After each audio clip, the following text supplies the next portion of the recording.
வணக்கம். சற்று முன் வெளியான வானிலை முன் அறிவிப்பின்படி டெல்டா மாவட்டங்களில் மிதமான மழைக்கு வாய்ப்பு. வானிலை ஆய்வு மையம் தகவல். செய்தியை முழுமையாக கேட்கறதுக்கு முன்னாடி நம்ம சேனலை சப்ஸ்கிரைப் பண்ணலாம். சப்ஸ்கிரைப் பண்ணிக்கோங்க. மறக்காம பெல் பட்டனை கிளிக் பண்ணிக்கோங்க. அப்பதான் நம்மளுடைய அப்டேட்டட் நியூஸ் உங்களுக்கு உடனுக்குடன் வந்து சேரும். தமிழகத்தில் இன்று மார்ச் 18 முதல் மார்ச் 20, 2026 வரை அதிகபட்ச வெப்பநிலை இயல்பை விட 2 டிகிரி செல்சியஸ் குறைவாக இருக்கக்கூடும் என்று சென்னை வானிலை ஆய்வு மையம் தெரிவித்துள்ளது.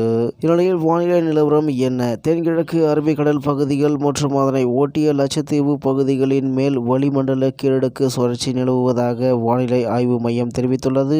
இதே போன்று தென்மேற்கு வங்கக்கடல் பகுதிகளில் இருந்து குமரிக்கடல் பகுதிகள் வரை ஒரு வளிமண்டல கீழடுக்கு சுழற்சியும் வடக்கு கடலோர தமிழக பகுதிகளின் மேல் ஒரு வளிமண்டல கீழடுக்கு சுழற்சியும் நிலவுவதாக கூறப்பட்டுள்ளது.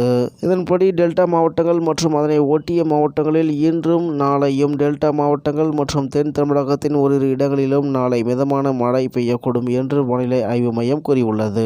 மேலும் தமிழகத்தில் அடுத்த ஒரு வாரத்திற்கு மழை பெய்ய வாய்ப்புள்ளதால் கோடை வெப்பம் குறைய வாய்ப்புள்ளதாக வானிலை ஆய்வு மையம் தெரிவித்துள்ளது. மன்னார் வளைகுடா முதல் தெற்கு உள் கர்நாடகா வரை ஒரு வளிமண்டல கிழக்கு சுழற்சி நிலவுகிறது.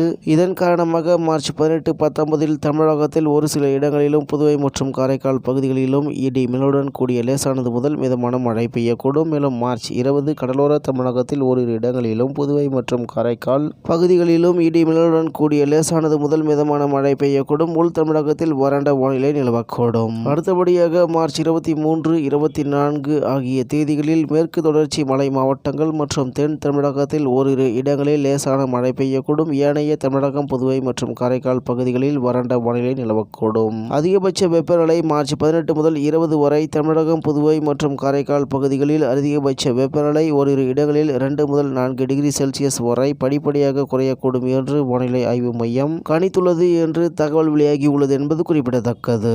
இத்துடன் இன்றைய வானிலை செய்திகள் நிறைவு பெறுகிறது. மேலும் இது போன்ற செய்திகளை உடனுக்குடன் தெரிந்து கொள்ள ஆர்கே நியூஸ் தமிழ்நாடு சேனலுடன் இணைந்திருங்கள். நன்றி, வணக்கம்.